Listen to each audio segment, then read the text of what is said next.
MyFantasySportsTalk.com. Last week on My Fantasy Podcast. I can't wait for this game tonight, but if it's anything like last year, I'm probably going to pee my pants a little. Like you said, Brandon, nobody's beating the Warriors, and it's not close, including the Oklahoma City Thunder. Put you in a tough little pickle there, DDT, doesn't it? Guys, I got two running backs on my roster, Isaiah Crowell and Jamal Charles. That's it. God.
Woo! What up, podcast peeps out there? Appreciate you for joining us on this great Wednesday afternoon, or whenever you watch and listen to the podcast, which a lot of you are doing now. We appreciate that. My Fantasy Podcast from MyFantasySportsTalk.com. I am Brendan Reed. Dan Schalk is over there, and he's liking the numbers from our podcast last week. Appreciate you guys. Yeah. I mean, fantastic numbers with this last week, and we can see that we're growing, and I think it's just going to continue moving forward. So thank you to all of our listeners out there, watchers, and let's keep it coming. I think that's a good shirt to wear after Election Day yesterday, Brandon, and I'm ready to move forward. Yeah, there you go, right there. Only vote in my heart was Pedro. So yeah, appreciate you guys, man. I enjoyed seeing even more interaction because the mailbag bag swelled quite a bit this week too, right, Dan? Yeah. Some of it, if you listen to previous shows, we enjoy the hate mail. Add some substance to that hate mail, but keep it coming. We like to air it out every week on the My Fantasy Podcast. So we love the mailbag, and make sure you hit us up on Facebook.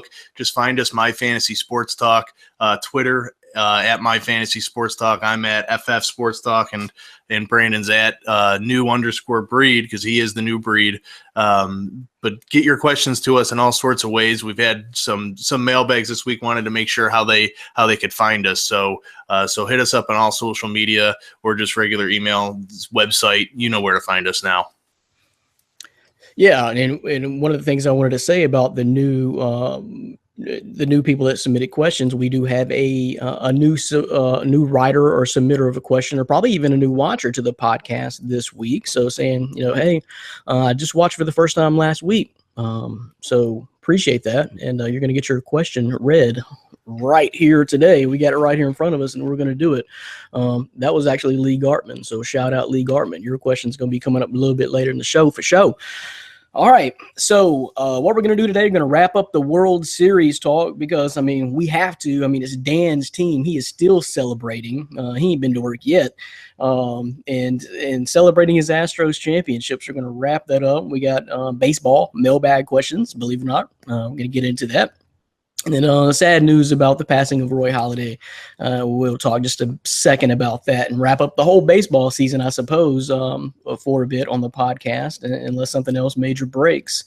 We'll talk a little college basketball. We got that kicking off really, really soon. We got some big things coming up from MyFantasySportsTalk.com. So wait and listen and find out more about that coming up this weekend, as soon as this weekend. So college basketball kickoff.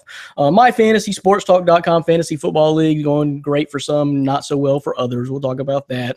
NFL mailbag questions, NBA mailbag questions, and it's going to be not as crazy. It's going to be a great show. It's going to be full. It's not going to be just me and Dan, but not going to be as crazy as the last few weeks. Wouldn't you agree, Dan? Yeah. I mean, we can only take so much of the Thomas Take and DDT, Dylan Davis Torado. Great guys, but they're a bit much. You can only handle them in doses, and we don't want to ruin our audience, our newfound audience, on those two punks. Damn, that's a call out right now. Now you need a tag team partner. You got us both in trouble now because you needed a tag team partner now. You needed to bring that weeks ago. You needed to bring that kind of attitude to them weeks ago when they stole the show when I was enjoying my vacation. But yeah, they're a little bit of punks.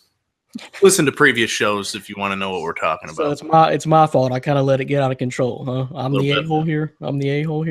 Okay. I won't come out and say it, but All right, but so those two guys will not be on the show this week, but probably will be very soon. They're probably listening and will probably writing notes or tapping notes on their phone. If Ryan can get into his phone and figure out how to do that. And so, but we do have Orlando on the show today, be coming in real soon. So it's going to kind of be like old times, man, just the trio, and nothing too wild. Yeah, that's the way it works. I like it. I'm still coming off this Astros World Series, World Championship, so it's good that I can just soak that in with the two regulars, the two guys that are always on the show instead of having to gloat too much, especially to DDT actually and Ryan, because the Astros beat both the Red Sox and Yankees, their two teams, en route to that World Series championship. It's true. It's very true. And we've had moments going back and forth on this show with both of those guys about both of those scenarios, and you ended up on the winning end both times this year. It feels good. It does. It's been a while since any of the teams that I rooted for have won a championship. Obviously, I'm a Cowboys fan, but they haven't won a title since 1996, and I was 8 years old. So to be able to experience it and go through an entire season watching them. This Astros championship was definitely special and something I've never been able to experience before in my adult life. Watching one of the teams that you root for and cover win a championship, it's something special. Yeah, I don't know what that's like, man. The Tigers were really, really close, so close. But I guess it just got all vacated the next year anyway. But anyway, you couldn't have taken those memories from my heart. Man, we were just a minute and a half away.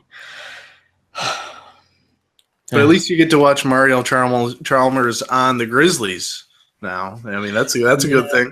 He's not such a bad guy now, but yeah, I'd rather trade him missing that shot and never have him as a Grizzly. That's the scenario I would rather have. But it is what it is. But no, never been that close. And I rooted for teams, sort of like that, but never felt like the heartfelt or hometown grown connection. Just teams I rooted for, like Arkansas. I rooted for Arkansas before. Kentucky, I root for Kentucky. I like Kentucky, always have, but just for other reasons. Like back in the day, Patino.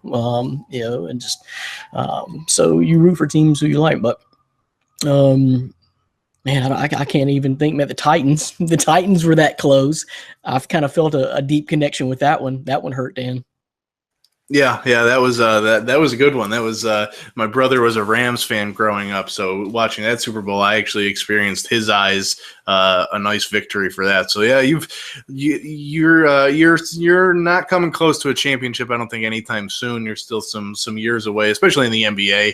I think it's tough for the Grizzlies to actually compete for a championship year in year out. They might need to get lucky one year with some injuries on other teams, but the Titans. A few years down the road, I think they'll need a new head coach en route to doing that. I think Mike Mularkey's bringing out his Bills roots lately, so we like their talent. But you're still some years away from going through it. So let me put the microscope on your situation. Then let me see. So you root for Colorado in college football, right? I don't know how close they could ever be in the foreseeable future. Do you think? No. Yeah, they're done. Never. Okay. And now is Charlotte seriously your team in the NBA now? I guess so. Yeah, I mean, for the time being. With the NBA, it's there's so much, rollover and change between rosters, coaches. So it's tough to for me, to growing up, I would never really had a team. I had the Orlando Magic actually when I was younger with Shaq and Penny. That's who I liked, but I kind of more like the players than I did the actual teams. So with all the changing, it's tough to nail down a team. I'll always have a soft spot for the Nuggets, but the reason that I was a Nuggets fan was George Karl. So that was it. So the Hornets for now. Who knows? Ask me in 5 years. I'm a NBA bandwagon guy, but not to the good teams. Okay. And then the Cowboys, man, just I don't know. I think I agree. I agree. They're probably in the top 6 to 8 every single year. Man, it just hadn't gone anywhere though. It's astonishing that it hasn't gone anywhere when a lot of other teams have, or at least got to the Super Bowl and had that chance. And the Cowboys just haven't since the 90s. Yeah. I mean, I think that's going to be the one that's the most bittersweet gloriousness when it does happen, because that's the one that I my loyalty to the Cowboys is obviously a little real behind me. So, I'm a Dallas Cowboys fan through and through. So when that happens, because I know it will happen, it'll be fantastic. I can already tell you. I mean, it's bound to happen sooner or later. I don't know, but I really think probably the best chance you have would be your Astros repeating again next year. Yeah, I like our chances. I mean, we only have 3 to 4 free agents total. So, I mean, the bulk of our team is coming back. We need a couple pieces, maybe a starting pitcher, definitely some bullpen help. But our lineup is basically set. So the Astros, I mean, it's tough to repeat in baseball. It hasn't happened in almost 2 decades, 99, 2000 with the Yankees. So it's tough to do. Obviously, we saw how the playoffs are. I mean, it's highly competitive. Any team that makes the Major League Baseball playoffs can win the whole thing, to be honest, except the Boston Red Sox. Yeah, as long as you got a solid rotation of about 3 guys that are hot at the right time. I mean, that's the team to look out for, regardless of the seedings. Yeah. So anybody can win. So repeats are tough. It's probably the most difficult in baseball. But yeah, the Astros are set up for success for not only next year but the next few years. So you mentioned the low amount of free agents they got coming up. That leads us a great segue into our first question, our first mailbag question here.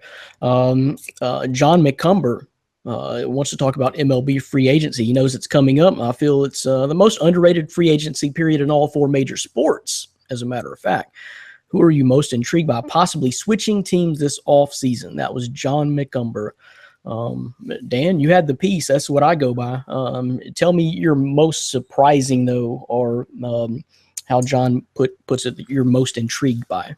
Yeah, it's actually a guy who hasn't played in the major leagues before. It's Shohei Ohtani, the Japanese baseball player. He's a young kid in his low 20s. I think he's like 21 or 22.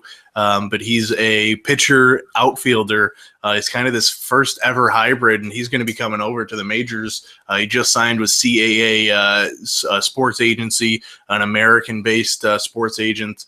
And basically every team in the majors wants this guy. He can throw triple digits and he can hit 40 home runs in a season if he wanted. So there's talk that he's going to go specifically to an American League club so he can be a pitcher DH and play 7 days a week. So he's a guy that I'm intrigued by. What team is going to pony up the sizable contract money to sign him, and what are they going to do with him? Are they going to say you are just a pitcher, you're just a hitter, or will they kind of do that hybrid role? So that's the number one free agent that I'm looking out for to see where he's going to sign, because he's a game changer.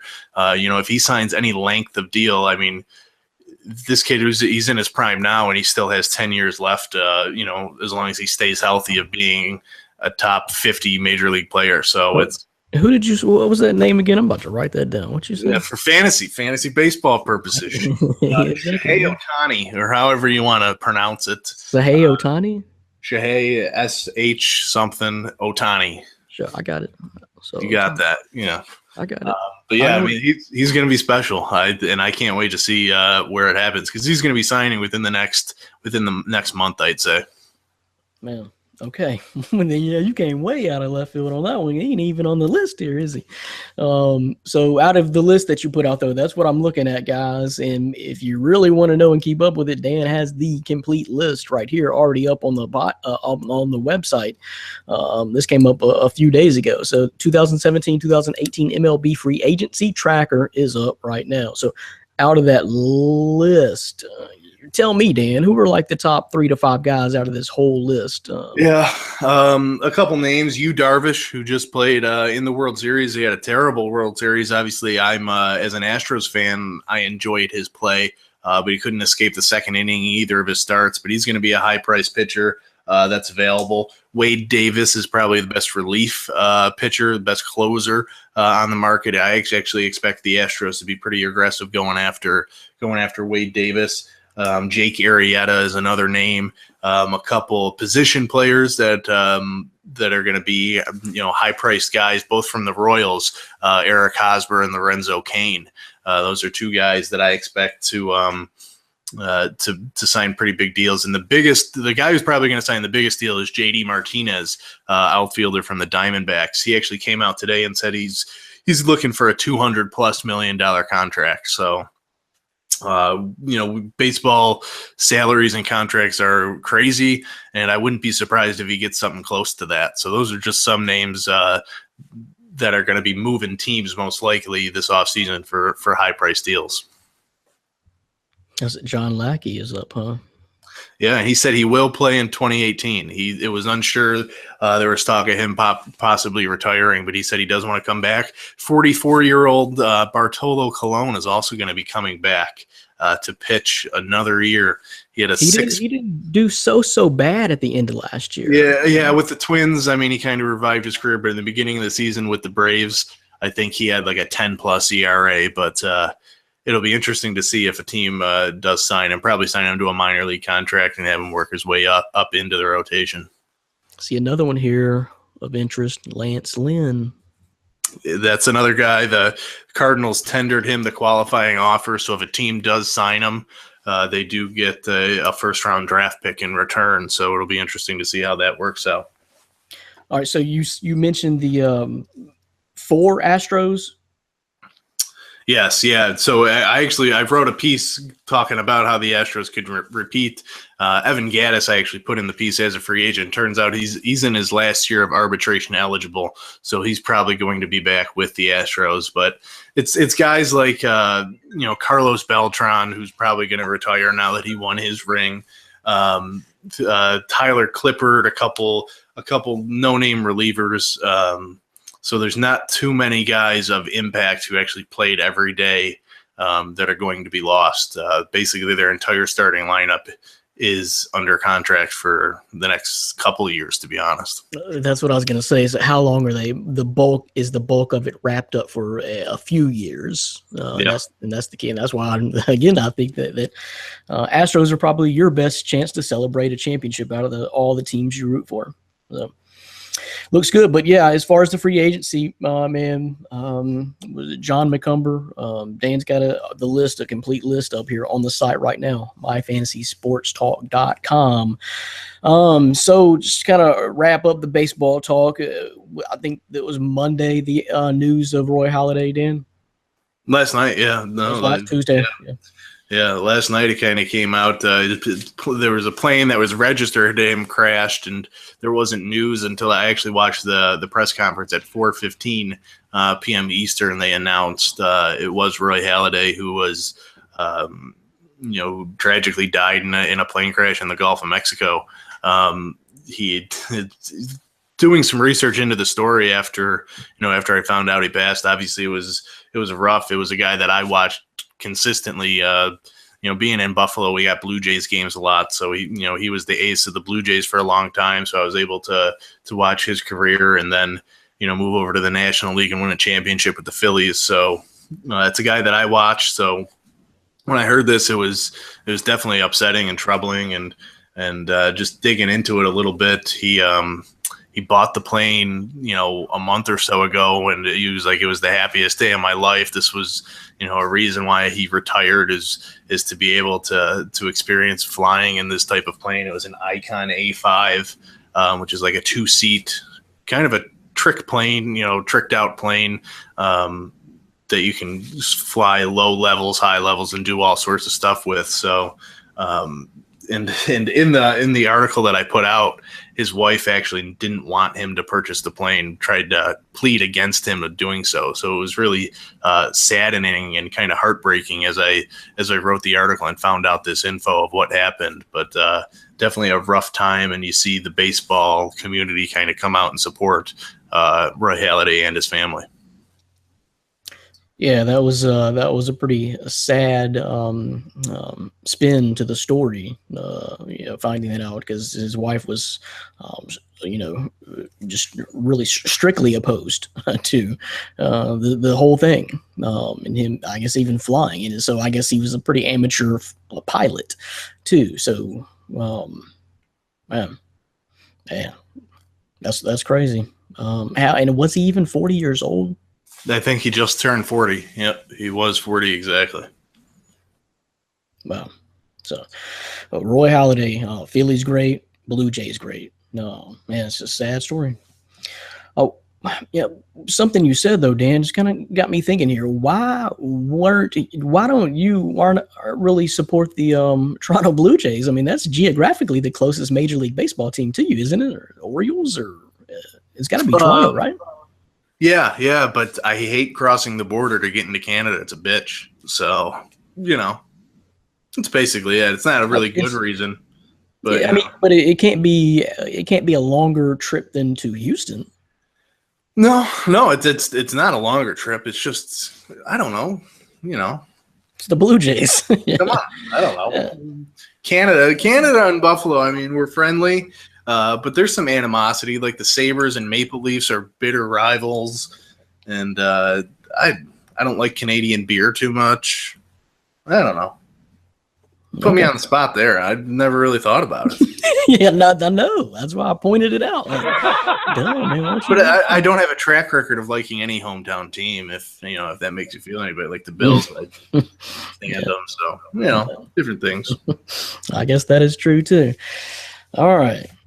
So we're gonna bring in our man Orlando Torres, the podcast here in just a second, and start with the mailbag questions and talk a little college basketball. Believe it or not, coming up next. You're listening to and watching My Fantasy Podcast from myfantasysportstalk.com. Visit the website. It's a lot of good stuff on there. We just touched on just a little bit. We're going to touch on it a little bit more and bring our man Orlando Torres in here. So what we're talking about here with this college basketball kickoff, Dan, is how I feel about college basketball. I think me and you share kind of a deep passion for college basketball in the sport of the game. It's I don't know, it's a different kind of feel.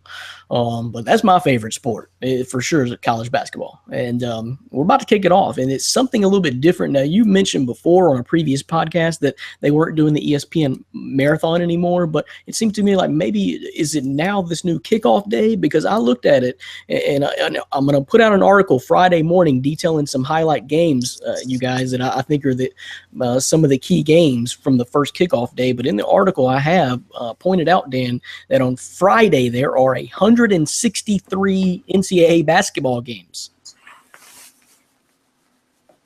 I'm just cheering in silence. That's just it. That makes me happy. That's bottom line. I mean, I didn't look at that schedule. I mean, on the previous podcast I mentioned how sad I was when I found out that ESPN canceled their 24-hour marathon of college basketball, because I was the guy that would stay up at 1, 3, and 5 a.m. Eastern time and watch games. I loved it against the mid-level, mid-major teams. So yeah, I'm looking forward to your piece on the site, Brandon, and I'll be watching. I just like take off Friday. I don't have off Friday because the games are later on. I don't think they start too just early. A few early, yeah. Yeah, so I'm actually, to rival your article, I'm going to be coming out with another article talking about Thursday and Friday, November 16th and 17th, which I did actually take off work for because they have the Puerto Rico tip-off, the Gildan Charleston Classic, the 2K Classic. They have all those tournaments. Literally, there's like 10 to 15 of them, and the games start at 10:30 a.m. Eastern. So it's not a 24-hour marathon, but it starts early enough, and I'll be off covering it. Watching all those games, and I can't wait for it. College basketball, to me, it's kind of weird. I was about to say it's kind of still the most pure sport to me, despite, the whole scandals and everything that's going on with recruiting and all that. But when they are actually on the court, to me, that's still the most team-oriented, the most pure sport to watch, and that's one reason why I love it so much. Yep, definitely, no doubt. And you mentioned that, so I want you to mention something else that you put out on the website just this week. Man, it's been a busy week. It's going to be a great week. But another story, you know what I'm talking about. No, I don't. You should. We're talking about allegations and who you think is pure is not. Oh, your boy Josh Pastner. Oh yeah. I forgot. I thought you were going to want to talk about that because you held him in such high regard when he was coaching your Memphis Tigers. We can talk about that at 6 or 8 different points of this whole show if you want. I'll squeeze him in NFL talk if you really want. But you wrote it. You alerted me to it. To be honest with you. Yeah. I mean, basically, check out the story for all the the exact details on it. But basically Josh Pastner didn't call his friend on his birthday, and his friend knew a lot of dark secrets about Josh Pastner. I'm not even kidding. Like that's what caused this whole thing. Josh Pastner didn't call his supposed friend on his birthday, and he knew all these deep dark secrets about possible scandals that Josh Pastner has done, paying for recruits or giving benefits to recruits through this friend. And now he's being I guess a snitch. And if Josh Pastner would have just called him on his birthday, him and Georgia Tech might not be going through this. But it seemed a little like I would tend to believe the guy just looking at the facts. But Pastner looks at the facts. What are you doing looking at facts, Dan? It's not the world we live in. I'm trying to, but there's also outs of what Pastner can do because his friend was an ex-con. So, you always have those things to pass. So definitely check out the story for more to find it all out. But you find some laughter in it and some intrigue, some mystery, all in a 500-word article in our college basketball section. It is an unusual story and just an unusual twist, and we don't know which way it's going to go. But yeah, the guy was on the radio, Ben something, I forgot his name. You may remember Dan, but anyway, he was on the Memphis radio yesterday afternoon and spilling all too and saying, I got a lot more. But anyway, that's on the website right now. Speaking of a lot mo, I'm sorry, Orlando. He's been on the podcast 17 minutes. Hello. Hey, I was entertained by you and Dan. So no worries. Y'all can keep on rambling. I'm just here. No worries. My bad. It's Orlando Torres to the podcast. What up, dude? How's it going, fellas? It's going. Astros are world champs, so it's well. I'm still Astros are world champs. And it's the first it. time I've noticed in a couple weeks that it's just been us three without anybody else. So it feels kind of good without someone else just talking over us. I'm just kidding. No, we've already addressed them as punks. So DDT and Thomas take no. We already called them out for it. Well, and Orlando, you probably have just as much of a gripe as I did when I was on vacation and Brandon just allowed chaos to take over. And there's I forgot about Orlando too. A couple times. Orlando sitting there on the bottom right hand corner. That's where you can see us, and he was just there being all nice, and those two took over. Yeah. Yeah. No. Brandon told me whatever you do, step aside. I got it. I'm the head honcho here, so I put my faith in Brandon Reed. And I don't know what happened. I think he got nervous, cold feet or something. Man, I needed you as a tag team partner. You didn't step in, man. I would make tag, and you backed up. You let go off the rope and dropped off the apron and turned your back on me. So You need to be more assertive with those guys. Dan called them punks, so you know how you got to treat punks like that. So right back. Got it. Won't happen again. Thank you. Okay. All right. Well, hey, me and Dan have been talking about, as you probably heard, college basketball, Orlando. How excited are you that college basketball is back? Just one more thing, and you're a pretty big college basketball fan too, right? Yeah, no, pretty excited it coming up. So with all the games coming up. So again, I've been trying to catch up on the season previews and everything like that, and get ready for the season. Just another thing to keep up with, and it's fun. The whole season, it's just all the drama. I remember all the coverage we did last year. It's just nonstop, and it's great. Everybody gets involved. All the stories we put out, all the questions we get. And so many different opinions about who's going to win the tournament and the brackets and all that that. Oh yeah, because everybody has an opinion about who's going to run through. Through the basketball, and there's always so many surprises. That's the crazy part. There's always so many surprises, and sometimes you just can't predict who it's going to be at the end. So let's dig a little bit deeper into the college basketball, guys. As me and Dan mentioned, we'll have articles out this weekend detailing the opening kickoff to college basketball. So be on the lookout for that. Our first college basketball question comes from a first-time listener from last week. So that deserves applause. Like we said before, Dan, we appreciate all the new listeners and spread the word and keep the questions coming, because that's kind of what we thrive on here at My Fantasy Podcast and MyFantasySportsTalk.com. Right, Dan? We kind of thrive on that interaction. You tell us what to talk about, and we'll talk about it. You like it or love it, but, you start the debate, and we'll go. Yeah, honestly, without the mailbag questions, we kind of wouldn't know what to talk about. Obviously, we could talk about all kinds of sports, but we'd go all over the place. So we probably wouldn't like each other. The questions kind of keep a parameter around the conversation, and put it in a box. So you just try not to go outside this box. But if it was wild chaos, then none of us would probably like each other. Yeah, except some of the questions you could consider chaos, and if anybody who's listened to some of the previous shows, we enjoy the hate mail questions when you call out Orlando for messing up your fantasy lineup that Sunday.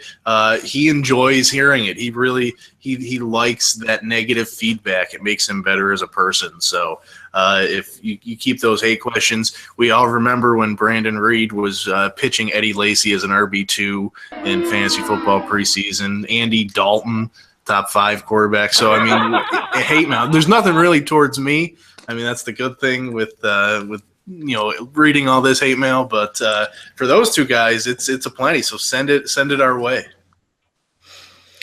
You like that, guys? That was a nice little 2 digs at you in one full sentence. I know. I'm trying to think of addressing a couple of different things in my head, but the top thing on my head is Andy Dalton's probably going to end up surpassing the guy that I do have, Matt Ryan. I don't know. So he might be available on the waiver wire. I think Orlando finally bit the dust on him.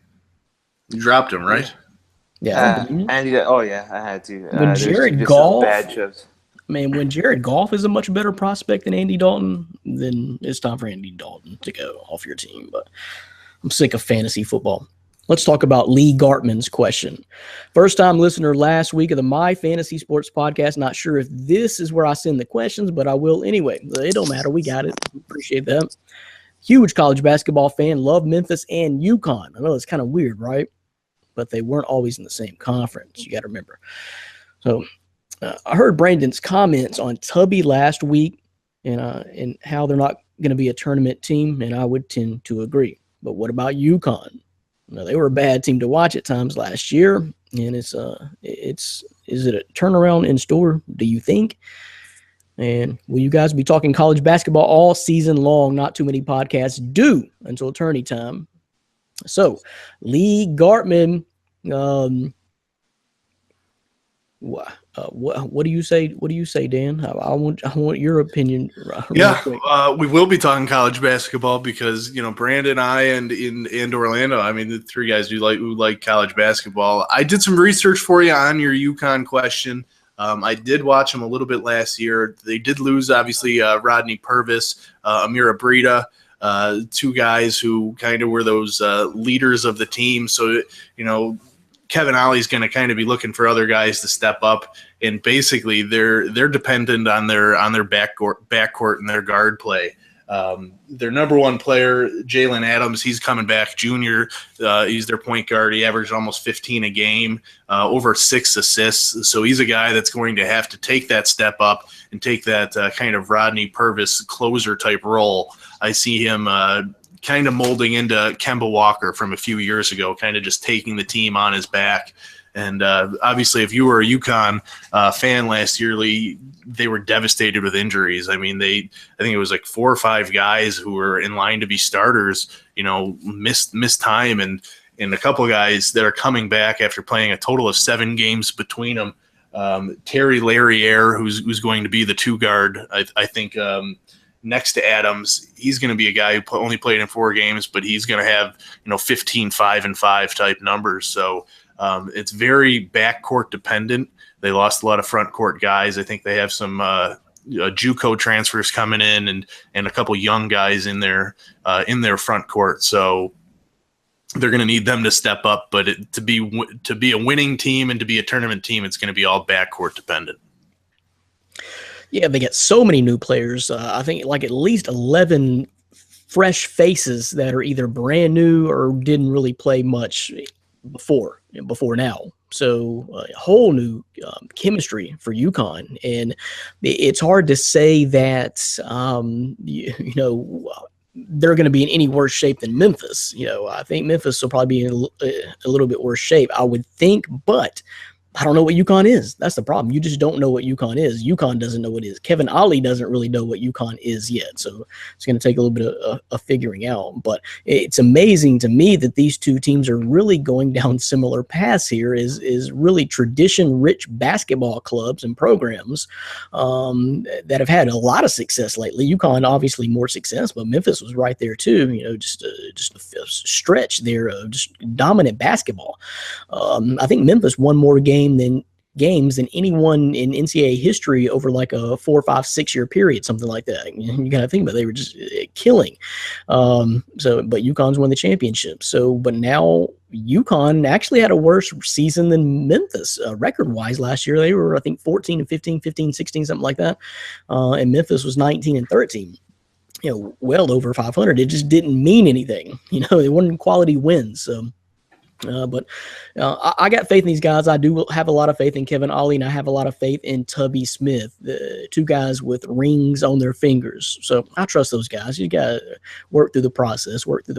It's too big of programs to not be back up at top level soon. But they're all in trouble now because Wichita State is in the conference, and it might be a walkthrough this year. Cincinnati should be tough too, but Wichita I think that State, actually – that helps them, Wichita State coming over, because it was always, your conference play isn't as deep as some of these other conferences that you have. Mm-hmm. So now that Wichita State's back in, it kind of brings up that you're going to play them twice, and you're going to have a 2 top 10 teams. Yep. The only thing about that, though, is, I get you're right, but I'm pretty confident that Wichita State would beat us twice. That part's true, but you got to hope that your team will, take that step up, and that's a tournament resume boosting win if you can't beat a Wichita State. You're right. That is right. If you have faith in Tubby, you're going to be wishing the Lawson brothers were back soon. We're done with that. I can see it now in the FedEx Forum that Wichita State's coming to town. They're ranked number 2 in the nation. Tigers win, rush the floor. I see it now, Dan. That's a very viable scenario. Okay. But appreciate the question, Lee Gartman, and Lee's question, the way he phrased it here at the end, also made me think of something else, Dan. So he wants to know, maybe we can mention on the podcast the best way to get a hold of us to get your question read and join the mailbag section. So the best way to do that, Dan, the preferred method, and let me add something to that, and to Lee Gartman, why don't you fire back at us at this information that Dan gives you and tell us what kind of college basketball coverage you would like to see throughout the year? Because you're obviously a big college basketball fan, and so you tell us what kind of segments, what's the most valuable information to you on a week-by-week basis, so maybe we can get that going, and Dan will tell you the best way to get it going. Yeah, I mean, I would say the bulk of our questions come in via Facebook. You like our page, you can send us a message, you can reach out to me and send me a message. That's probably honestly where 75 to 80% of all of our questions come. And then obviously on Twitter, you can follow us. We still even receive email questions. If you go on our website, myfantasysportstalk@gmail.com is our email. We receive email questions. And we actually even have a form on the website where you can submit comments to us. So we've gotten some questions on there. But honestly, Facebook, it's facebook.com/FF Sports Talk is the URL, or just search My Fantasy Sports Talk, and you'll see us right on there. So send them any form of social media or email, or right on the website, myfantasysportstalk.com. That's right. And one I don't think made the question list, but a conversation I saw going on this morning, Dan, was a question about Duke Johnson and Isaiah Crowell that I really wanted to chime in on bad. But you remember that guy's name? I do not know, but he actually had Isaiah Crowell or Duke Johnson this week, and it's, I told him Duke Johnson because honestly, with the Cleveland Browns playing the Lions, they're going to be losing that game. So you're going to see Duke Johnson on the field quite a bit, in my opinion, which that doesn't bode well for Brandon. I think you still have Crowell as probably your top running back on your team. That's why I wanted to chime in, because I'm like Duke Johnson every day, all day over Isaiah Crowell based on the numbers I've gotten. So that's what I was going to chime in and say. But I saw that going on. So there's bonus for you, bonus mailbag question, like the lost mailbag question right there. But what we're going to do is dive into the myfantasysportstalk.com fantasy league so we can get some more trash talk going on next. You're listening to and watching My Fantasy Podcast from myfantasysportstalk.com. Brandon Reed, Dan Shaw, and Orlando Torres is there. So, we like to get it started. We have, loyal writers and question submitters to the show, and sometimes they just like to get us going. So this question about our fantasy football league this year, it was from Nick Pertins. Let me see. Yeah, what does Nick say? Who's dominating fantasy football? I know if Dan answered directly, he would say himself. It's true. It's true. I am, Nick. Thank you. Yes. Yeah, we knew that. Brandon, have you climbed out of the early season hole?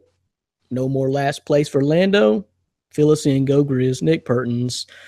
You go ahead, Dan. Just go ahead. We'll start from the top and go to the bottom. Yeah, I mean, I'm on top. That's basically how it's been all year. That's how it's going to be. At 7-2, me and Prestige Worldwide, I honestly can't tell you how he continues to win. He beat me.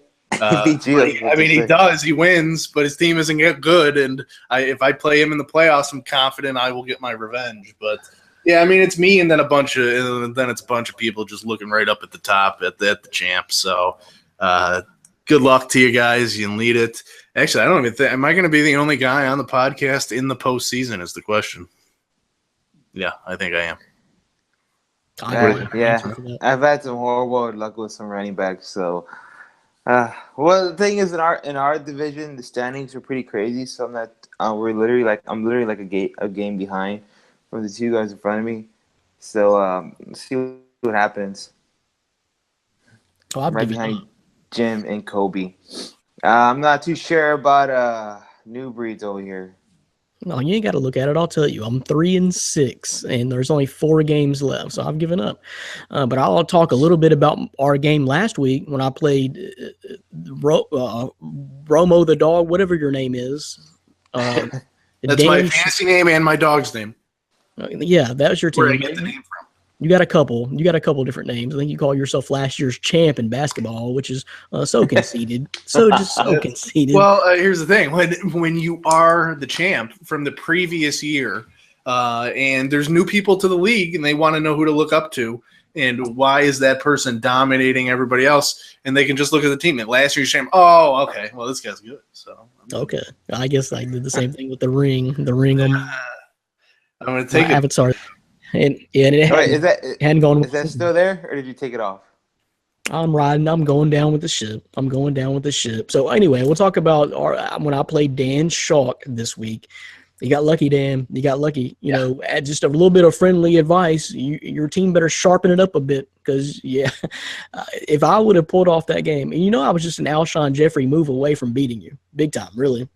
That was just a Jacoby Brissett move from beating that move. Well, it wasn't a one though, but I mean, Jacob, that would have been a little bit of a boost for you. But Alshon's on the bench going off. You know how much that killed me. Well, I was, once I found out Zach Ertz, because on Friday last week I put out an article about Zach Ertz being on the injury report, and he ultimately was scratched before the game, and I was checking your team to see if you were going to put Alshon Jeffrey in to kind of counter that move. That's what I was expecting you to do, to take out actually Paul Richardson and put him in. But Paul Richardson fever. Yeah, and I was very thankful. So I enjoyed that move. That was a not a champion move. No. Okay, well the other move is I went ahead and snagged TJ Yeldon. I saw that one. Yeah. Because I thought, man, pass catching back, do a little bit more. It's going to be a long game, and I thought they'd be in it.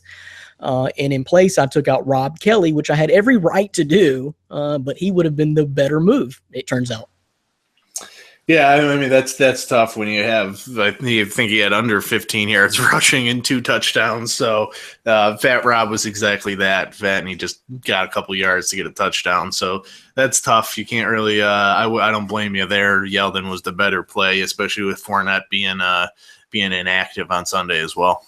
Yeah, and I just wasn't buying a whole lot from Chris Ivory. I thought there'd be an even split. But anyway, irregardless, if I would have, and that's what my lineup was, I think, going into Sunday morning, Dan. I switched it up Sunday morning. If I had left it alone and left Kelly and Jeffrey in, then there's nothing you could have done with no lineup. That would have been enough. Yeah, but, man, broke my heart. But you probably just ended my fantasy 4 games to go at 3-6. I'm done. Well, I mean, you guys can live vicariously through my championship season, and I will, as I experience the gratitude and the gratification of the Astros winning World Series. I think this one will be even sweeter when I pull out my fantasy sports talk fantasy league championship. Thank you. You just might, honestly. As much as it stings me in the behind, you just might. I don't know what the next best competition right now is for you. So, but anyway. It's going to be Prestige. He already beat him. He's coming for him. Yeah, but I beat him. I don't know how he keeps winning either. I beat him back in the day when I was really sucking. I mean, Prestige Worldwide starts 5 out of the 6 Patriots running backs, and 3 of them are inactive half the time. I just don't understand how. It's just not possible. And I guess he just got Jared Goff. I'm looking at his team right now. He didn't have him before. That's a good pickup. Yeah, it is. I guess. He starts Mike Gillislee and James White every single week. Yeah. Well, to be fair, running backs are scarce. In this league. I got him a plenty. Oh, yeah. Yeah, They ain't got lucky, though. No. It's called talent and skill when you know that Kareem Hunt's going to be the man. And luck with Spencer Ware going down. I'm not going to get into that again. I'm not getting into it. Go to August, people, if you want to see me school new breeds on Kareem Hunt, Spencer Ware talk. I'm not getting into it right now. Okay. I don't know what that's. Well, I think speaking of that, Ryan was one of those who took a shot at you about Kareem Hunt, and this week you get to face him, although you do not have Kareem Hunt in your lineup, unfortunately. But I mean, you still probably get to serve him up something. Yeah, well, I mean, he was talking about how he said Fournette was going to be better. At least Kareem Hunt can make it on the field and not get suspended. So I'd rather take a guy who's active every week instead of violating team rules and being inactive. So let me ask Orlando's opinion real quick before we move on from this. I don't know if you saw my trade, Mike Evans for Lamar Miller straight up. And you know my running back situation is well documented on this podcast. Mike Evans for Lamar Miller straight up. What did you think about that last week? What do you think about that now, Orlando? I mean, at first, I felt like you probably could have got a little bit more from Mike Evans. But, I mean, looking at the way the Bucs are playing. People weren't biting. I was trying. Yeah, no, people weren't buying. That's a tough thing. People weren't buying. But looking at the way it's playing out, I don't think he's suspended. He's suspended this week. And just the numbers he's put up. But it's besides that. It's the fact that Jameis is put on the shelf. They're not playing well anyway. They're just not as good a defense. They're just not as good a team. Yeah, they're not as good as a team. So I mean, overall, it wasn't a bad trade. Overall, I mean, it looks pretty bad. I mean, but it wasn't it wasn't overall. And then surprisingly, I mean, Lamar Miller's been getting like 90 yards a game and at least 9 points a game. So that's something at least you could look forward to that you're getting from Lamar Miller. From Mike Evans, you don't know what you're going to get. It's situational for me. I need that. I mean, Dan, I had left 23 wide receiver points on my bench last week. I needed the running back way more than the wide receiver. Yeah, here's the thing. Dante Foreman is going to end up being the starter by the end of the year. So you're traded Mike Evans for backup running back. 4 weeks, Dan. 4 weeks left. What do I got to lose? I'm 3-6. So then you're just giving Casey Birch a free ticket to the playoffs to Mike Evans possibly ruin my championship chances. This was all collusion to try and take the man down. I know. Don't think I don't know. Collusion. Mike, what is Mike Evans' value, honestly, to you now? He is still not a top 5 wide receiver. To me, he is. When he's on the field every single time, he is. Yep. Who's playing quarterback for them? Is it Ryan Fitzpatrick? When he goes to someplace for the first time, he always tears it up. And he looked good in relief of Winston a couple weeks ago. So I guess we'll see. Collusion. The value ain't there to me. And Dan did try to block it. So it's dirty tactics in our league. Nick is nobody was biting. I didn't try and block it. I was just going to wait for it to run out, and it went through. It was accepted. But it wasn't going to go through until Tuesday. I mean, and I just so happened to be What's playing up with you. What's up with that wait, the late accepting in the proposal? I mean, it was after a Thursday game. Friday morning. If this was an actual NFL league office franchise, that would have been not allowed. You have to wait for the in franchise mode in Madden. Once that Thursday game starts, you cannot make a trade midweek. You gotta go. Man, you probably can with a certain slider, but I mean, I'm talking about real life. You got to have time to move. That's why you ain't playing in that short of notice. But this is fantasy football. I mean, yeah. And it was just so ironic that I was playing you and you didn't want the trade to go through. He was projected 15.6. I was trying to help you out. Oh, help me out. How would you help me out? What did Mike Evans do? Because Mike Evans is a lot better player than Lamar Miller. I've trashed Lamar Miller for 2 straight years on this podcast, and he's just not good. He's a backup. Okay. All right. Well, let's wrap it up. No, I haven't climbed out of the hole. If you haven't heard by now, in Orlando's, it's probably going to be me. I mean, I'm not in last place. I mean, I'm with a slump. I could be there, but I'm not completely in last place. We got a couple of bad teams. Anyway, that's the league. Nick Pertins, appreciate the question as always. The league, myfantasysportstalk.com league. So, we actually got real mailbag questions to get into and talk about with the NFL. A lot of questions from you guys, different scenarios coming up as you are your fantasy playoffs are coming up real soon. Within, like I said, our league has 4 more weeks. So let's get into those mailbag questions next.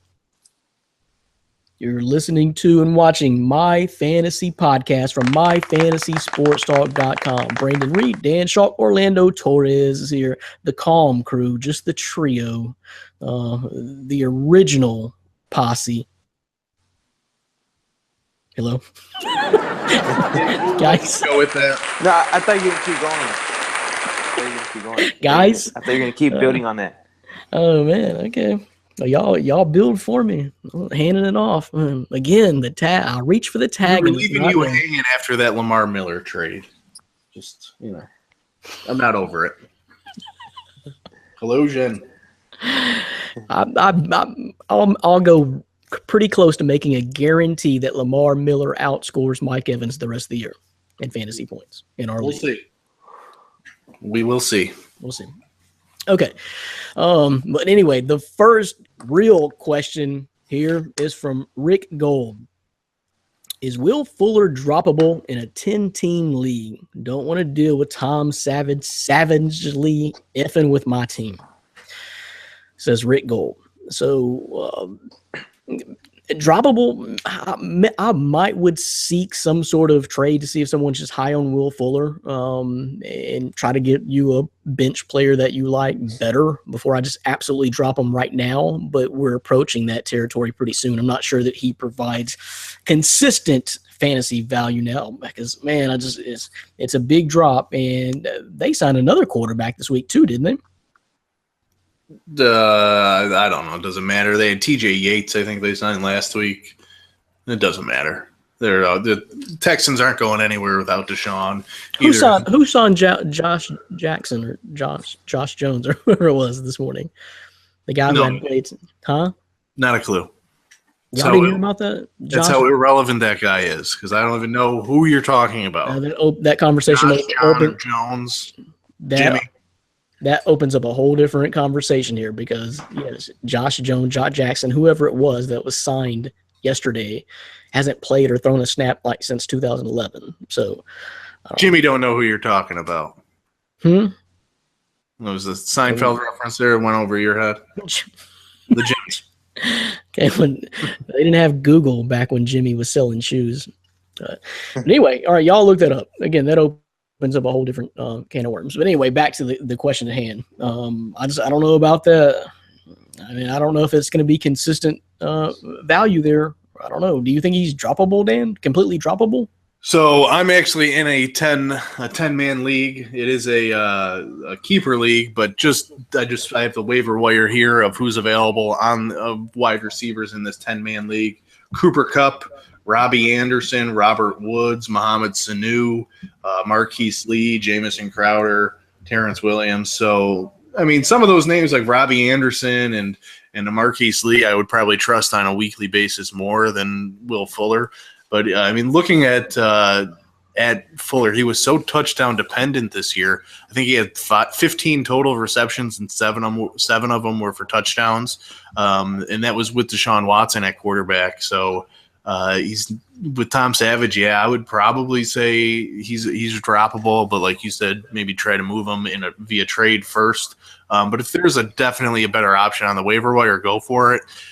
If not, then just keep him. And if it's a redraft league, though, don't be afraid to let him go to that waiver wire if there is a guy like Marquise Lee or Robbie Anderson who are going to get more targets week in, week out for the final 4 to 6 weeks. So here's the article, Dan, from Daniel Rappaport from Sports Illustrated. Here's the headline. The Texans just signed a quarterback who has not thrown a pass since 2011 while Colin Kaepernick remains a free agent. That's what I was talking about. Josh Johnson. It was the Texans who signed him. They released Matt McGloin and signed Josh Johnson, who has not thrown a pass in the NFL since 2011. Oh, okay. Do you think that's their plan? You think that's who's going to be playing in the next 2 weeks? No, I think Bill O'Brien believes in Tom Savage. I think before the season started, he was the reason why they wanted to place Tom Savage. To start the year, week 1. So I don't know. I think Bill O'Brien believes in him, thinks he can do. I mean, if you look at just the final 5 to 7 minutes of the fourth quarter. Tom Savage looked pretty good. I mean, in the fourth quarter, I think he was 6 for 6, going down the stretch. So he has shown some flashes, but it's just not a consistent thing week in, week out that you want to rely on him or his targets unless it's DeAndre Hopkins. That's the only guy on Houston I would touch. Is he completely droppable, Orlando? No, I don't think he's completely droppable, but I think going back to what Dan said, I mean, they got to see what's on. If there's any options on the better on the waiver, which I'm assuming there is in a 10-team league. But other than that, I wouldn't just drop Will Fuller. Uh, but it was good seeing Tom Savage, kind of not be that guy we saw in Week 1 who got benched for Deshaun Watson. He was targeting Hopkins a bit. I know it wasn't Fuller, but I wouldn't drop him. Yeah, Not without trying to get something in return. right, and that's exactly what I was saying. Fish it, The thing is, more than likely, you're gonna have to either package him or see what's better available because his stock is just pummeled down to where you're basically not gonna get anything for him if you're just trying to trade him straight up for someone. Right. So, good question though. Yeah, this one still hurts me. It hurts me because Deshaun Watson was my ticket to any kind of comeback. Now, if he was playing last week, then you was toast. You know that, big time. I know. It's all right. Rick Gold, appreciate the question. So, next one, a real simple question here. Comes from Nick Politano. Should I trade T.Y. Hilton for Kelvin Benjamin? We'll swing it back around. Orlando, you go first this time. Hell no. I mean, I wouldn't. Maybe it's not such a bad move. But only because we've seen Tyrod Taylor be able to deliver the deep ball to Sammy Watkins when he was there. So, that's possible. And Benjamin has been somewhat of a deep threat when he was in Carolina. But no, I wouldn't do this trade. T.Y. Hilton, I know he's not as consistent. He has his big games here and there, and it's kind of hard to predict. But Jacoby Brissett now with Andrew Luck now playing the season on IR, Jacoby Brissett is a viable quarterback. He knows who his man is. And with Jack Doyle and T.Y. Hilton, so I wouldn't trade them straight up. I'd hang on to T.Y. Hilton over Kelvin Benjamin. Sounded pretty confident, Dan. Yeah, I'm right there with him. Basically, I mean, look at it this way. Brissett, we know now, is the quarterback. He was traded right before the season started, so he didn't get to work with T.Y., build the chemistry. And now over the first, 8 to 10 weeks, we've kind of see them get on the same page a little bit more often. He obviously had a monster game last week, so I think they're building that type of rapport where Kelvin Benjamin just got traded last week. He's just learning the Bills system, so he still has to build that chemistry with Tyrod Taylor, which it's kind of asking a lot because Tyrod doesn't build anything with anybody unless it's a check down. So who do you basically trust more, Jacoby Brissett or Tyrod Taylor? I'm going Brissett, and then in the system-wise, it just makes more sense. Hilton's going to be more comfortable in that Colts system rather than Benjamin moving to a new Bills system, in a week's time. So definitely stay with Hilton. Yeah, and I'm kind of with Orlando because the very first answer to this question was hell no. No, not at all. The numbers aren't even actually close to me. And here's the thing. You guys, mentioned it. Dan just mentioned the new team getting acclimated with Tyrod. I mean, all that is really regardless. He went to me personally, a worse quarterback situation. So it's not getting much better even on a good day. And the ceiling is just so much higher for T.Y. Hilton. T.Y. Hilton's good days are around 35, 36 points. And I think Kelvin Benjamin's good days are around 16, 19 points. So the numbers just don't add up to me. So I would definitely not make that move. And I don't know. I agree with Dan about Jacoby Brissett. Brissett finally, he is the quarterback now, so he didn't have to be looking over his shoulder and wondering when he's going to be benched in favor of Andrew Luck. Andrew Luck's gone, so Brissett maybe can settle into his role now. But T.Y.'s that deep threat, man. He burns folks, and as long as you can sling it, you can throw him touchdowns. That's what he does. He burns you deep. So, no, not really a big fan of Kelvin Benjamin. Nick Politano. So I'm not sure if you're looking to actively seek that trade. Hopefully he didn't hit accept before he. That's what I'm saying. Maybe he's the one that initiated the trade. I don't know. We don't know. Maybe he's a Bills fan. Maybe he's one of Ryan's buddies. Bills fans are known for making rash decisions. I'm just saying. I don't know. I don't know if he is, but hopefully he'd accept on this trade. Yeah. Unless he's getting T.Y. Hilton, well then of course, yeah. Yeah, I think we all agree on that. So 100% on that one. All right, the next situation we're going to talk about comes from Liam Capello, Jason Witten, or Cameron Brate. I'll let Dan go first because this must be kind of hard for you, Dan. You're kind of ripped apart here. Yeah, well, I mean, fantasy-wise, it's Cameron Brate, especially to me with Fitzpatrick playing for the Bucs in the near future. I think he's going to look to his tight ends a little bit more. He has seemed to develop a rapport when he came in relief. He looked to Brate as that safety blanket. And just the numbers over the last 6 weeks, I mean, Cameron Brate has dominated Jason Witten, where he's had a couple duds, one catch for 5 yards, one catch for 9 yards. He'll go without Dak actively seeking him out. Now, with Des Bryant being a little injured, you might see some more targets come Jay Witt's way this Sunday, but I would rely and want to trust Cameron Brate a little bit more than I would Jay Witt in fantasy. Yeah. I'll use there for Jay Witt anymore. I mean, he's not gonna perform at the volumes that he used to anymore. A lot of his little looks are going to Cole Beasley now. Little underneath looks. So the time is almost setting on Jason Witten. He's been a hell of a cowboy, but we're almost to that point. Like Cameron Brate is the future. He's the big stud, and he'll be getting a lot of attention whether he stays in Tampa Bay or not in the future. So ceiling is much higher for Cameron Brate for sure. Orlando, cowboy man. He's a cowboy man, but Cameron Brate? Same reason in fantasy. It's Cameron Brate. Again, this is a guy Winston loves to target, and even if it's Patrick playing for Winston. It's going to be the same thing. So in fantasy, I'm taking Cameron Brate. Yep, we all agree. That settles that, Liam Capello. Appreciate it. All right. We'll move on to the next NFL question. Comes from Jamie Garcia. And, all right, let me see how to phrase this. Jamie Garcia. What's your opinions on mother flipping Dede Westbrook? Dan, would you mind going?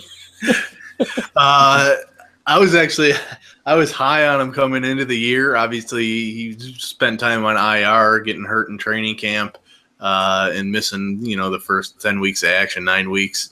I liked him as an NFL prospect.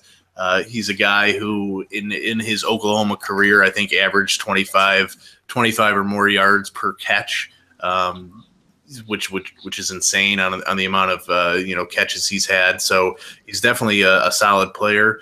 The biggest thing, if you're looking fantasy outlook this season, how much do you trust Blake Bortles? Because it's going to be him that has to get him the ball. So I would go in with tempered expectations. I wouldn't expect too much. But he can be a nice complement outside, a Marquise Lee, and some of their other weapons on the outside. So yeah. Can I go real quick then? Because that ties in perfectly, because as an Allen Hurns owner, then I will just tell you that Dede is actually third string right now as far as the wide receiver depth chart goes for the Jags. Okay. With, as Dan said, Blake Bortles at quarterback. So Allen Hurns is technically listed as the number one guy. Marquise Lee's really outperformed him, but Allen Hurns is right there, especially when the other Allen, who's the other Allen? Robinson. Hadn't even played all year and went down. Then Hurns is supposed to be the man. And there's not a week that goes by where I'm thinking about starting him, Dan. I mean, would you? I mean, I'm not even thinking about starting Allen Hurns. I don't know if you probably hadn't noticed or kept up with that, but I've held on to Allen Hurns, but I hadn't played him like 1 week since early on. And so that's just how little confidence that I have in the Jags offense, period. It just is not working. And I think they're letting us down a little bit more other than that defense this year, Dan. The defense is killing. I got them. Congratulations there. They're your biggest offensive threat, your defense and your kicker. Your defense and your kicker are your two best players. You got him. I'm not even going to argue because that probably is close to the truth. If outside of Deshaun Watson, who is no longer playing this year. Orlando, what you think? D.D. Westbrook? Yeah, I'm probably not touching him unless it's a deeper league. I mean, you look at Blake Bortles' stats again with down seeing it's how much you depend on Bortles. He's only threw for over 300 yards once, and actually Bortles has been okay, but he doesn't have to throw as much. You got Leonard Fournette and the running backs there, and the defense. So again, it comes down to them just not being a pass-first offense. They're a run-first offense. So, with Westbrook coming in and him missing out on the action, I don't think he's going to make an impact right away, especially when the Jags are already pretty conservative in the passing game. Yeah, and I did check. He is actually available in our league. I don't know that anyone is it really even considering grabbing him for whatever reason. I don't know. Possibly. But as of this afternoon, he's available in our league. So if you really, really want him, so that's it as far as the NFL questions this week, guys. That last one was Jamie Garcia. Thanks for cleaning that up for us. A very enthusiastic D.D. Westbrook fan is all I can tell. Where did he play? Oklahoma? Yeah. Okay, so yeah, maybe that's a big-time Sooners fan or something. All right, so what we're going to do next is move right on into NBA and talk about some NBA and maybe our fantasy league, what's going on there, and who's top dog for real, despite the lies you may have heard earlier on this podcast, and answer NBA mailbag questions. We'll do that next. You're listening to and watching My Fantasy Podcast from MyFantasySportsTalk.com. Thanks.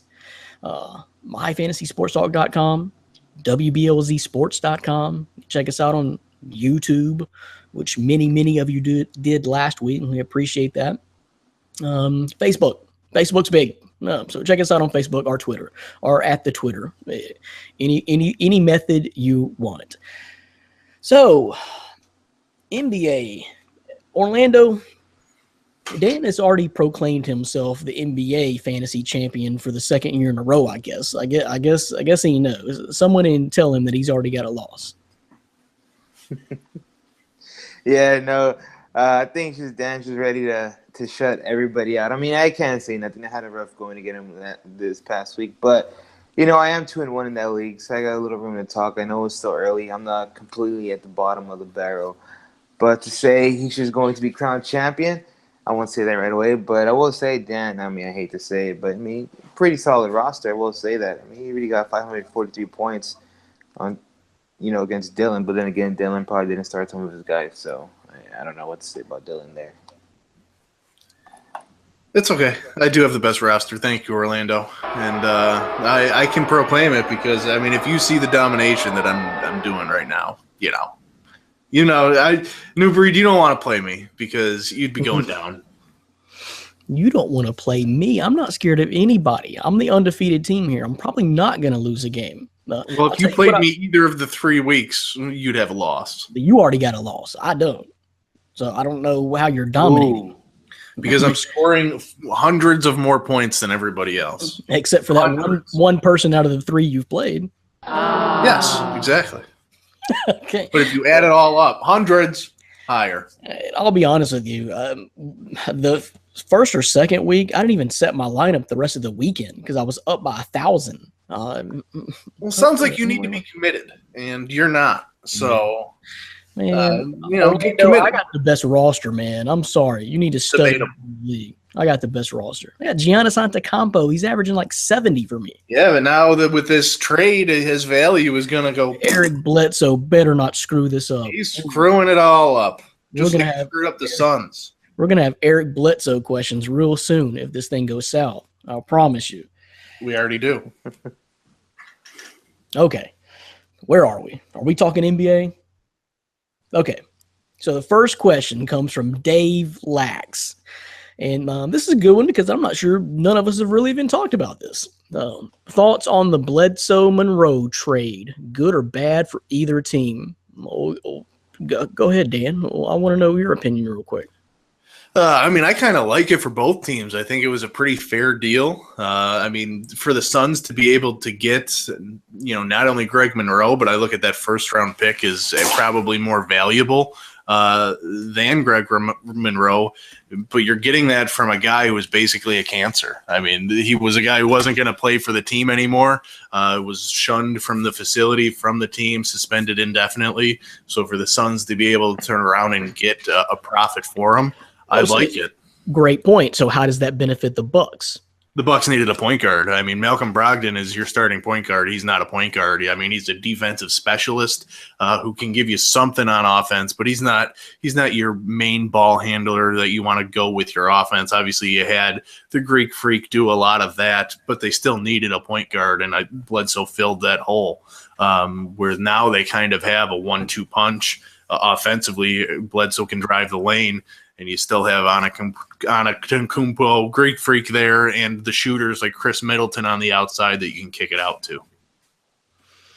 Well, see, that's that. I guess I'm disagreeing with you as far as what they gave up. The Bucks gave up way too much. They gave up Monroe, which was their most experienced big man. I know he's not putting up big production, but he's one of the most experienced big men they have. A clog in the middle.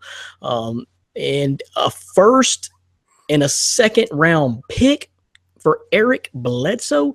So here's the world I'm living in. Are people making up their own memories of Eric Bledsoe? Eric Bledsoe's not that good. We're talking about the same guy who's been in the league for 8 years and his career average is 13-4. He ain't worth a first round pick, much less Greg Monroe a first and a second. Maybe the Bucks needed to shore up with some talent, and maybe they needed a point guard and take some of those duties off Giannis Antetokounmpo. But I like what Giannis Antetokounmpo's doing. Let's do that.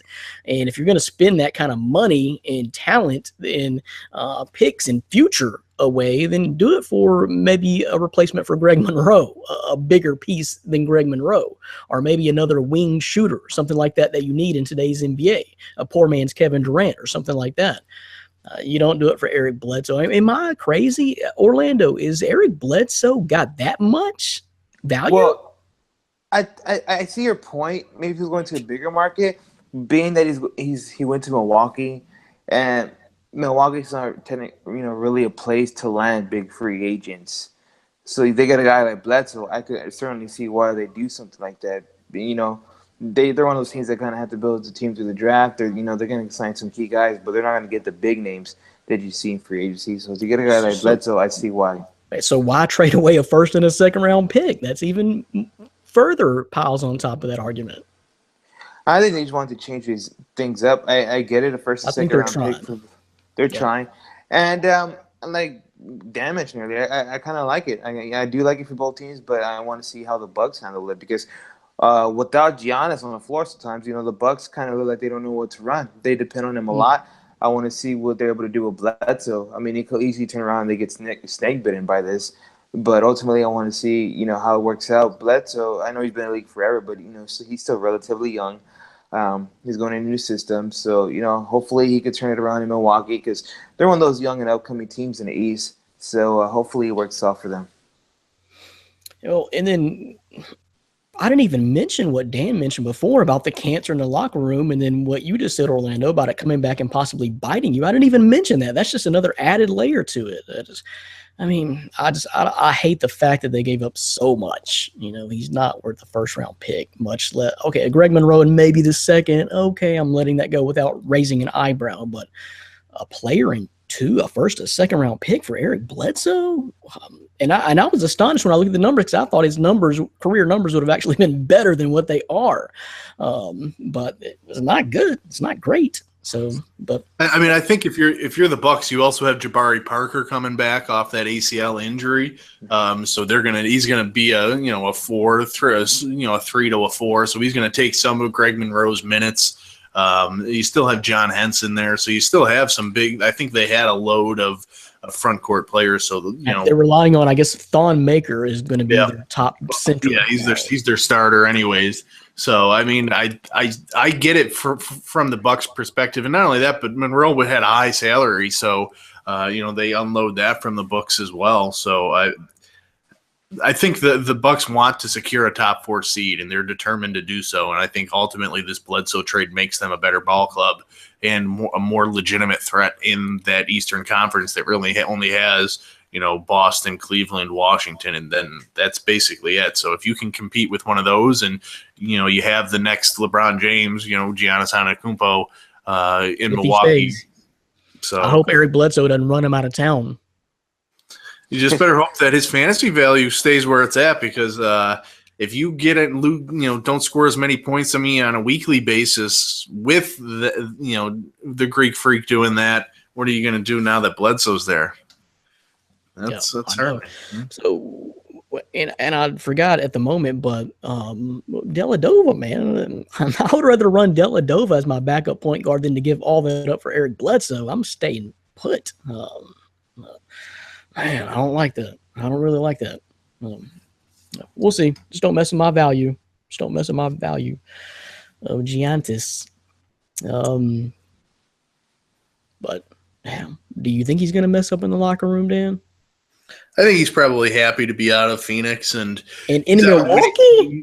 Yeah, but I think if you're an NBA player, you're going to, yes, Milwaukee, but you're going to a club that not only has a winning record, a chance to compete in the playoffs, but the biggest thing is Jason Kidd. I mean, if you're an NBA player, you want to play for Jason Kidd. He's still, he understands the game. He understands how to talk to players. He's a player's coach. And I think when you're a player, no matter, you go from Phoenix, of that losing situation, to Milwaukee, yeah, I think you're going to kind of go in with a positive attitude and do anything that you can to help that team win.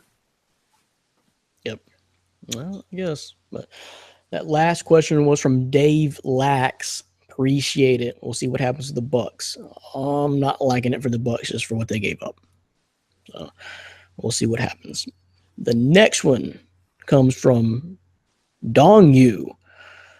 I was offered this trade. Dong Yu. That sounds like something I was saying Sunday when Dan was finally beating me. I'm like, Dong Yu. Well, is that the Dan? Chargers ex-kicker? No, that was I can't say it. I'll slip up. I don't know. He experienced some glory because he was on my fantasy team for a little while. So that's what that's what his life accomplishment. That was his highlight of his career. Yep, he was on Romo the dog. Man, you've had bad luck with kickers this year, Dan. That's just silly. It's just silly, the bad luck you've had with kickers. Tried to offer you Mike Nugent. You wouldn't go for it. I mean, come on now. Evan Ingram for Mike Nugent. It's a no-brainer. Dong Yu. I was offered this trade. Do I accept? I give up Pau Gasol, CJ McCollum, and Dirk for Mike Conley and Serge Ibaka. This is a 14-team head-to-head category league. That's a tough league. And I'm not going to lie to you and say I know a whole lot about category leagues, never played in it, but I understand the concept. I'll go real quick because I'm saying hell no. CJ McCollum is the most valuable player on this whole list, and Orlando can attest to Pau Gasol's production lately, at least from a fantasy standpoint. He's been killing Ibaka anyway.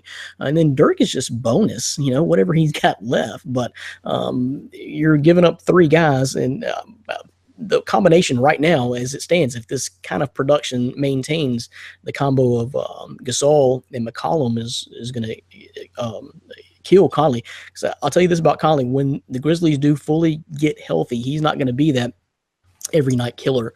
He's just not going to have to do that much of the scoring. You've seen Tyreek Evans. Me and Dan were talking about this before the podcast. Tyreek Evans is playing like a scoring machine out there, just going to the hole and scoring buckets on Dan's fantasy team. So I think Mike Conley's value may not quite be what you think it's going to be in the future. So, man, I'm not getting rid of McCollum, Dan. No, not for that trade scenario.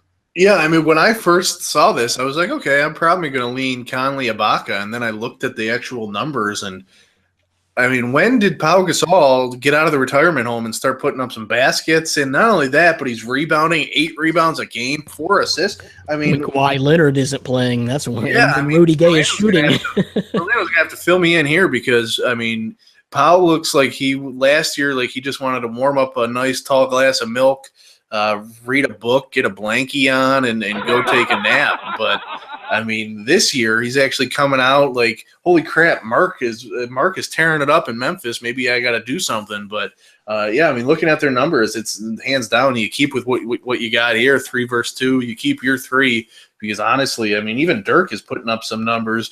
I've seen some stuff that Dallas fans aren't happy that Dirk is actually getting the amount of minutes he is over Nerlens Noel to start the year, but. He's putting up 10 points, 5 rebounds, 2 assists. So I've noticed that too over New Orleans. I keep wondering why Nerlens Noel is not getting a little bit more minutes. I think he may have been getting more minutes last year than this year. Yeah, so I mean it's kind of surprising, but Dirk is getting some run. I don't know if they want him to, break some records, get in the history books some more, but I'm keeping with what you got. Conley's kind of been a down year so far. I mean, when you look at across the board, I mean, he's only averaging 4 assists. I think that's kind of low for Mike Conley. He's kind of a guy that the fantasy numbers have been steady, 30 to 40 generally, in our league anyway. Yeah, but I mean, but like I said, I expected more from that. I've been playing Mike Conley on a lot of daily fantasy, and I've been actually kind of unimpressed with what he's delivered. Good value for a reason, huh? Yeah. So I mean, for this trade, definitely keep with what you got. Don't go trading that away. Orlando, what you think? Again, yeah, man, McCollum's a beast right now, dude. I wouldn't trade that away for those guys. Yeah, no, same thing. I wouldn't do that trade at all. Yeah, not at all. Just history players for what he's got. Those 3 consistent players over his. I'm not doing that trade at all for the exact same reason y'all mentioned on. I wouldn't do that trade. I'd hold on to what I got. Or is Powell getting a lot more run this year with Kawhi out rather than last year? Is that why his numbers look so good? Because I was astonished when I saw that. Yeah, that's what I was going to say. Yeah, no, it's been a little bit rejuvenated. I mean, even with LaMarcus Aldridge, I don't know what Pop did to them behind closed doors. He had to talk with them. I don't know exactly what it was. But both guys, you look at last year, and there's just no energy. The look on their faces. Paul Gasol, like he was about retired too. And I mean, hell, even Ginobili, he dropped 19 points last night against the Clippers. He's been doing pretty good lately too. So I don't know what. It's been pretty good. It's been off and on. I know we had lost like 3-4 straight without Kawhi. So yeah, these guys have been needing to step up, and that's why you see Gasol's numbers been up. But he's been playing with a lot more energy compared to what he did last season. So, Dan, does the fact that this is a head-to-head category league change the opinion possibly at all? I don't think so. I just think what McCollum brings across the board is going to be more valuable than the other combo. So, regardless of the kind of league. But I've never played a category league. Yeah, I mean, honestly, having that category league, it might even favor Powell, McCollum, and Dirk as well because they're, like I said, with Powell putting up, high numbers of rebounds. He's averaging 4 assists a game, Powell Gasol. I mean, not only that, but a lot of category leagues go off of shooting percentage. So Powell and Dirk are going to have high percentages, being close to the basket of, 50 to 60% consistently. And they shoot the threes. So you're getting a full range of that category league with those 3 players, McCollum as well. So I think it being a category league even helps the players that you already have on your roster. Yeah, I don't see how that possibly could change much at all, regardless. Orlando, have you played a category league before? I think probably just in daily. And season long, no, in daily, yes. But even in category and head-to-head, I wouldn't do this trade. I hang on to what he has. This just favors him in every way. So, no, I wouldn't even second guess that chance, that trade. Dan, have you played the new way to play daily fantasy? And no, I'm not cutting a promo here. I'm genuinely asking a question. Have you played the new way to play on daily fantasy NBA, the Pick'em style game? No, I haven't done that. Really? I actually don't know about it. Orlando, have you? Yeah, where they're all categorized. Yeah, it's different tiers. It's pretty cool. Yeah, different tiers. Yeah, it's pretty cool and it's fast. It is fast. Yeah, I have no idea how the scheme works though.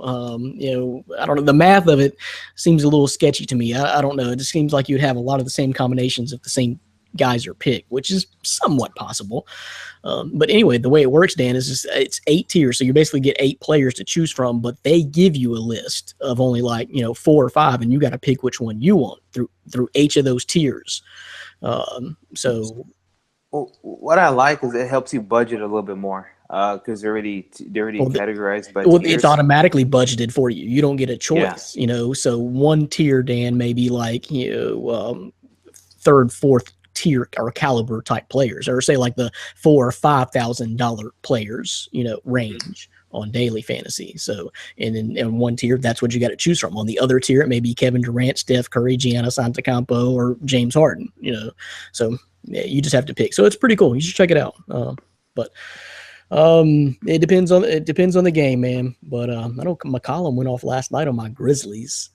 Dan, did you catch that game at all? I know you're probably busy watching the Ric Flair documentary. Orlando, I know you're watching the Ric Flair documentary, right? I didn't get to, but I do have a DVR. It's like you read my mind though, because that's exactly what I'm going to be doing tonight around in a little bit. Yep. The Ric Flair 30 for 30. But Dan, did you see that at all? It was a pretty exciting game. The Grizzlies almost pulled another Grizzlies last night and ended up losing, but your boy Tyreek saved the day again. I didn't watch that game. I watched the New York Knicks have an epic comeback against the Hornets, an 18-4 run to end the game to beat the Hornets by 5. So that's what I was watching. Your that trash was rough. talking days are over. A win over the Grizzlies does not make a loss to the Knicks. I'm sorry. Ultimate shame. Yeah, Ultimate shame. I will tell you this. Porzingis is it's his team. He is the Knicks now, so the dude's going to be special now that he is given full autonomy on that team. Everybody's looking to him to do it. So, Dan, if I had to aggressively try to pursue a trade, there's one guy I want in our league to maybe try to pursue a trade for. It's probably Kristaps Porzingis. Yeah, just seeing how he plays from inside the basket, close to the rim, to outside, he can shoot the three, block shots, rebound, assist. He does it all, and it was hurtful because he beat the Hornets after they had a pretty commanding lead basically the entire night. But they got the W, and it was a little embarrassing. Grizzlies just kind of hanging in there. Did pick up the 1-point win against Portland on the road, though. It's been a long West Coast trip. I don't understand. It's like, every time I brag on them, they drop one. It's like you beat the Clippers, but you lose to the Lakers. It's hard. And the Hornets. They lost to the Hornets. And the Magic and the Mavericks, the winless Mavericks at 0-4.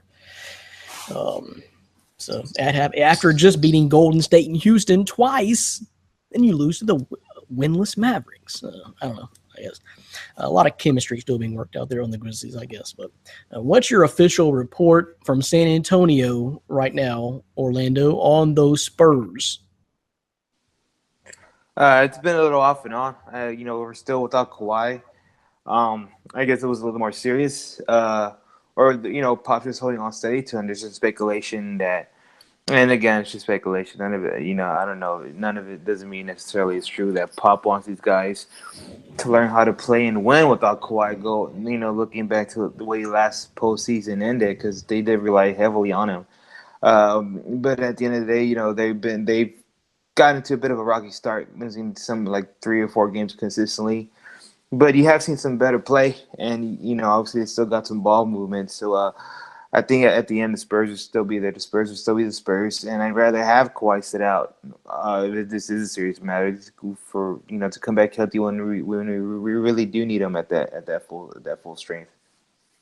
So what are they in the standings right now, anyway? Let me pull their standings. I know they had to take a bit of a drop because they had opened the season 3-0. And then they just dropped 4 straight on their road trip. So, and the way, if you don't check these standings daily, the way the crazy as the NBA season has been, then you never know. Buzz. Yeah, I think they were right with Memphis, right? Man, Boston is killing y'all. 9-2 are the Celtics. And they started out 0-2, so they're on a 9-game win streak there. Getting used to life without Gordon Hayward, I guess. Rockets, Warriors are both 7-4. Yeah, and right below the Memphis Grizzlies. Look at that. 8-3 are the Rockets and the Warriors. It's starting to settle itself out, guys. And then Dan's Minnesota Timberwolves, 7-3, looking good. But then right there's the But Grizzlies. everybody's basically a second, game Spurs. behind. So yeah. Where are them Thunder at? Mm-hmm. Damn, they're way down there. 1-7. Wow. EDT, where are you at? And Newbury, don't think I don't remember that top four. That top four projection. Oh, it's still way early. We're talking about less than 10 games. No, I mean I'll be surprised if they make the playoffs. Seriously. Okay. Well, I'll tell you this. I'll be really surprised if the Clippers and the Nuggets make the playoffs. Where are you at on them Clippers, Dan? Two teams that in our preseason projections, I had them making the playoffs. Both of those teams. So I still expect them to. I expect the Clippers to keep sliding. Damn, they were just like 5-2. Wow. Okay. Yeah, they've lost 3 in a row. Sure enough. So, but anyway, yeah, East, Boston is killing Detroit 7-3. Nice. Orlando, Toronto, and the New York Knicks are 6-4. So not really just a terrible team that beat your Hornets, Dan. They're playing well, and like you said, Kristaps Porzingis. Yeah, I mean he had back-to-back games where he had career highs. I think he had 38, and then he followed that up with 40. So, like I said, it's his team now with Carmelo gone, and Jeff Hornacek is putting them in the right offensive game plan to be successful. You guys know who's battling it out for that 8th spot in the East right now? Cleveland, right? Cleveland's down there. You are correct, sir. You are correct, sir. Along with your Hornets and the Heat and the Bucks. Wow. I don't know what to say. It's still early. I will say it's still early. Still a lot of basketball, but yeah, the defective cast have just been struggling. It's crazy, but definitely. Yeah. The Celtics are too. Yeah, no, they've been doing pretty good without Gordon Hayward. I mean, they had to adapt pretty quickly. I don't want to say nothing bad about Gordon Hayward. Like, it's not glad for it. I know they're not glad for it, but they better have it better that it happened in the regular season rather than happen in the midseason towards playoff time where they have to completely change the chemistry. So, that was something that they were able to overcome quickly. Well, check this out, guys. This is just kind of weird, and I don't have an explanation for it. Maybe, Dan, you can give me a theory. Orlando, you can give me a theory. The Celtics are 6-1 on the road. 7 of those 13 games have been on the road. They're 6-1. How does that – that's by far the best road record in the NBA as far as I can see down the list right now. I mean, how does that happen? What is it about them that are so good on the road? Road records, I always look to the coach. So Brad Stevens, probably good coaching, getting his team fired up and don't lollygag it at all earlier in the season on the road. So to me, that's good coaching. All right. Well, then some other good coaches then. You must like D'Antoni because the Rockets are 6-1 on the road as well. They're 8-3 and 6-1 overall on the road. And I guess you like Steve Kerr because the Warriors are 8-3 overall as well and 5-1 on the road. Those are your top 3 road. That's kind of a sign of those are the top teams, right? Or at least the most comfortable to perform on a nightly basis right now. If you got road records that are that good. Yes. Yeah, definitely. Without a doubt. All right, guys. Have always been a pretty good war team. The Warriors have just been a great team, period, lately. They ain't losing but like 10, 12 games a year, so some of them might be on the road, some of them might not be. But it's crazy because those two teams are actually struggling a little bit at home with Houston 2-2 at home and 3-2 at home for the Warriors. So interesting basketball season. I don't know if it could be more interesting and crazy than the football season. The NFL season has been this year, but NBA season is been a little bit crazy start as well. So we'll talk more about it next week. Keep the questions coming, guys. But right now, we mentioned some of it. It's going to be coming up this weekend, college basketball kickoff. Stay tuned to myfantasysportstalk.com for all the college basketball coverage starting up. But other than that, what else is going on the website, Dan? Entertainment section as usual. I actually wrote an entertainment article for that section over the weekend talking about House of Cards, one of my favorite shows, and the likelihood of it continuing past the 6th season doesn't look good, with all the Kevin Spacey drama that's going on right now. So The House of Cards future is in jeopardy. College basketball, like you said, coming out. I'll be covering Canisius Golden Griffins again. They open up Saturday against University of Buffalo, their crosstown rival. 1 p.m. is their game, so I'll be there covering that. And then moving forward the rest of the year. So college basketball, fantasy football, our picks. Sadly, guys, you guys know I'm good at everything I do. Everything, fantasy football, fantasy basketball, yeah. But I let you guys down in the NFL pick'em, and it's going to be a battle of you two for the championship. So it's good to see some fresh faces up there in that pick'em, because you guys, for those who don't know, we have a weekly pick'em piece. It's on the site. Our Thursday picks are out right now, but we pick all the games every week, and I've failed this year, and it's Brandon and Orlando's race to the finish. It's been a crazy year, though. I mean, it's just been difficult because I'm not proud of my record either. I just happen to be winning right now, but it's just been a crazy, crazy year. It's been those Thursday night games that have really been killing us. Yeah, I think every single one of us. My Thursday night record is not good. How many have there been? 8? 8? Has it been 8 of them, 7 or 8 of them? And I think I've won maybe 2. Crazy. So, but that going on the website. Something else, Dan, I forgot about that I actually put to the website and published to the website was you didn't want to talk about the Ball family tonight? No, I was going to leave that. One of the questions that was submitted to us was big baller burglary, and it was just a statement like that. That didn't make the show until it just did. But I was hoping to skate by without mentioning that. How about Big Bail brand? Uh-huh. You like that one? Is it too soon? soon? So yes, I do like it.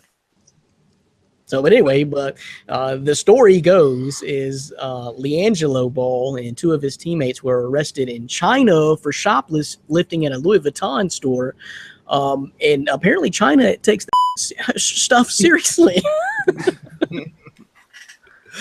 Yes, they do. 3 to 10 years. Yeah, and from what I heard today, reports out that they're not even going to be able to travel back with the team. Those 3 are going to be stuck in China for at least 2 to 3 months, is what I saw today, which is crazy. That's their basketball season. It starts Friday. I know LiAngelo really isn't a basketball player. He's there because of the other 2 Ball brothers, so they gave him that wannabe commitment. I think he was even redshirting, or he redshirted last year or something. But he's not good. But for the other 2, they're going to be stuck in China. That's crazy. So can they play at least the one game anyway against Georgia Tech? Well, the bottom line is LeVar is probably happy that middle one that he didn't really care about is over there, and now we can focus on Lonzo and LaMelo. Did LeVar set it all up? Is that it? Is he trying to steal designs from Louis Vuitton and used his son as a patsy to steal the design secrets? If that's so, it's genius. Pure genius. Will that be on season 2 of the Facebook show or whatever they got going on? Balling with the family. On this week's episode of Balling with the Family, bailing out LiAngelo. All right. So anyway, but that's on the site. A lot of other stuff on the site. A lot of entertainment from the entertainment section and the sports section, and of course the podcast. Trying to entertain you guys. But that's going to do it for this one. Last words, Orlando? What up? No, just keep putting up the pieces. I'll keep putting up the man up pieces. I'm working on Thursday night one, so it's gonna be another late one. I've been busy, but the one for the weekend games I should have out on time, and it's been great. I gotta give a shout out to the articles too, because on a quick note, the other day I visited the entertainment site and I literally lost probably like an hour just reading through the articles. It's been great, reading all the entertainment sites. And, I read some of the women in horror pieces and some of the Kevin Spacey speaks. And there's a lot of great stuff out there on the sports side as well. But, taking a visit over there, I just lost an hour just reading a bunch of stuff. So that's how good it is. Yeah. Yep, definitely check it out. A lot of information and fun stuff on the website. The horror articles too, the women in horror. That's interesting. The interviews, interesting. I like that kind of stuff. But Dan, for all the new folks that watched last week, all the new folks watching right now for the first time, My Fantasy Podcast, go ahead and tell them one more time, what's the best way to get a hold of us and submit any kind of question that you want to, but try to phrase it in at least a question and not just a definitive statement. Yeah. Our mailbag is open, Twitter, Facebook, on the site directly, but Facebook's the easiest way, My Fantasy Sports Talk. Just search it. Find us on Twitter just by searching My Fantasy Sports Talk, or us individually. I'm at FF Sports Talk, at new_breed for New Breed. And I think Orlando's locked on Twitter, so you can't find him. He doesn't want you to send his hate mail directly to him, so send it to me instead, and I will put it on the site. So, to be fair, my Twitter handle's on there, so they know where to find me. There we go. All right. So find Orlando and send your hate mail to him as well. But bring it to us every week. We'll read it. We'll read it live on air and answer them. So fantasy related, hate related, college basketball related, anything, we'll talk about it. And I look forward to our new audience. The type of questions that we get. Definitely. It's going to be fun as this thing expands and bring in a new audience. So appreciate all you guys, all you first-time listeners and watchers last week. And thank you for no matter how you catch up with the podcast each and every week, whether it be on the website myfantasysportstalk.com, whether it be on WBLZsports.com, whether it be on YouTube, iTunes, however you watch us. Just appreciate you for clicking and watching and listening. So for Dan Schalk and Orlando Torres, I am Brendan Reed. Until next week, we'll see you then. Woo!